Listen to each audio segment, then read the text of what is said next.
नमस्कार फ्रेंड्स। मैं आपके सामने एक नया कॉन्सेप्ट लेकर आया हूं जिसमें मेरा टारगेट है कि जो मेरे क्लाइंट्स हैं, पॉलिसी होल्डर्स हैं, जो लोग मुझे जानते हैं, मैं उनको एक आइडिया दूं, एक विजन दूं कि जब तक हम रिटायर हों हमारे पास कम से कम 2 करोड़ का फंड हो। कम से कम 2 करोड़, ये मिनिमम टारगेट है हमारा। और ये मैं दोनों कपल्स में से एक का टारगेट बोल के चल रहा हूँ कि अगर हस्बैंड वाइफ हैं तो ये दोनों सेविंग लेके चलें, क्योंकि आने वाले टाइम में अगर हमारे पास कम से कम 4-5 करोड़ का कॉर्पस नहीं है तो हमारी रिटायरमेंट पीसफुल नहीं रह सकती। खर्चे बहुत बढ़ रहे हैं, महंगाई अभी बहुत है।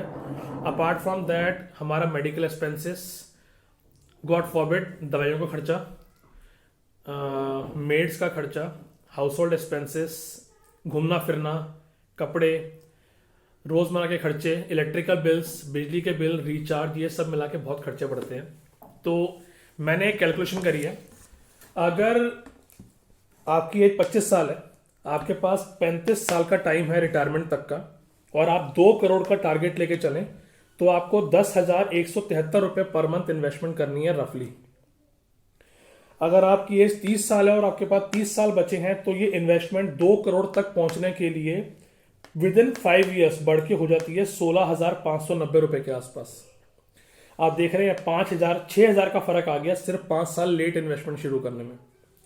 यही अगर हमारी एज 35 हो जाए और हमारे पास 25 साल है तो हमें ये इन्वेस्टमेंट करनी पड़ेगी करीबन 27,000 पर मंथ, करीबन 2 करोड़ तक पहुंचने के लिए।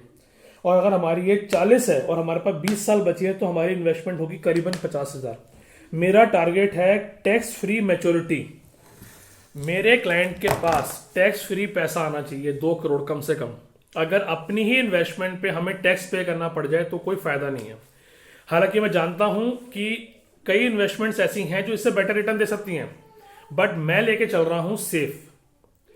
मेरा हमेशा एक तरीका रहता है कि मैं इन्वेस्टमेंट वो बताऊं जो सेफ हो। अगर आपके पैसे से खेल कर और या उसको एक मतलब ऐसे इन्वेस्टमेंट में डाल के जहां रिस्क है, रिटर्न आ भी सकती है, नहीं भी आ सकती। हालांकि मैंने कैलकुलेशन करी है, अगर यही इन्वेस्टमेंट कोई 25 साल की उम्र में 35 साल के लिए 10,000 रुपये महीना इन्वेस्ट करता है और रिटर्न 10% भी आती है ना, रेगुलर 10% अगले 35 साल तक, जो हम बात करते हैं कि हम और जगह इन्वेस्टमेंट कर सकते हैं जहाँ रिटर्न बेटर है लेकिन रिस्क इन्वॉल्व है, तो ये 2 करोड़ तक पहुंचता है, उससे ऊपर नहीं पहुंचता। बट उसमें रिस्क इन्वॉल्व है, शायद आए शायद ना आए, शायद पैसा हमारा जब हमें जरूरत पड़े तो मिले ना मिले। तो ये जरूर माइंड में रखें जब आपने इन्वेस्टमेंट करनी है कि सेफ्टी पहले है, बाकी आपकी मर्जी है, आप जहां मर्जी अपना पैसा इन्वेस्ट करें, लेकिन इन्वेस्ट जरूर करें, ये मेरी रिक्वेस्ट है। और इसके बाद में और वीडियो शेयर करूंगा आपके साथ कुछ और डिटेल शेयर करने के लिए। Thanks for watching, take care, goodbye, good luck.